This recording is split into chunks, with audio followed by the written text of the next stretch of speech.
Salut les brutasses, je reviens sur un format audio. Après tout, ça s'appelle Protect Radio. Donc pendant un petit moment, je vais revenir sur de l'audio plutôt que de la vidéo. C'est aussi sympa, j'aime bien. Puis on peut écouter ça dans sa voiture. Donc trois questions que je me posais, que je me suis posé hier soir. La première question, c'est est-ce que pratiquer, ça sert à quelque chose au final? J'aime bien me faire peur, mais j'ai l'impression que pas tellement en fait, parce que on reste somme toute assez éloigné de la réalité, de la vraie vie, quoi qu'on en dise, quoi qu'on en pense. Est-ce qu'un rugbyman de niveau départemental n'est pas plus fort que la ceinture noire de ton club? Eh ben moi je pense que oui, en tout cas très souvent, parce que même s'il a une condition physique moyenne, il sait ce que c'est la douleur, l'infliger, la recevoir. Deuxième question que je me posais, c'est est-ce que l'expérience visuelle de la violence, elle peut te faire progresser? Quand je parle d'expérience visuelle, c'est ce que tu vois grâce à ta vue directe. Tu as voilà, de la violence devant toi, autour de toi, sur toi, ou que même que toi tu infliges.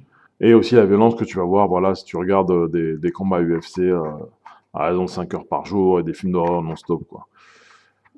Là encore, je crois pas. Il y a beaucoup de vidéos qui circulent sur le sujet. Souvent, c'est des portiers, c'est intéressant, hein, mais bon, ils expliquent leur expérience.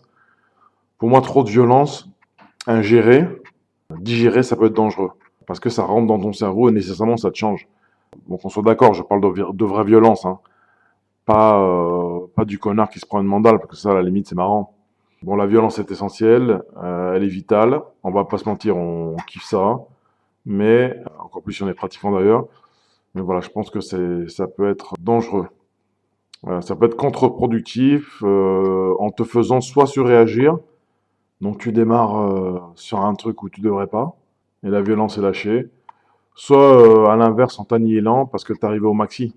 Je pense que la vision de la violence, c'est un capital, au même titre que ton ouïe ou ta vue, tes yeux, et que quand tu es arrivé au bout, bah, tu peux pas revenir en arrière, en tout cas très difficilement.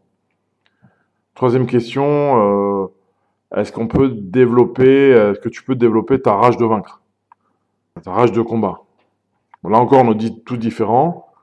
Je crois qu'on peut progresser dans ça. Attention toutefois à ne pas tomber dans le piège de la question précédente, hein, l'ultra-violence, mais parce que le risque, c'est aussi de devenir incontrôlable. Pour ma part, le switch, c'est-à-dire cette capacité à se mettre en mode combat, c'est assez facile pour moi, malgré mon piètre niveau. Chacun son histoire. Mais j'ai vu des grosses Kaira pisser dans leur jogging dingue et des bourgeois casser des bouches, donc ça m'a donné à réfléchir.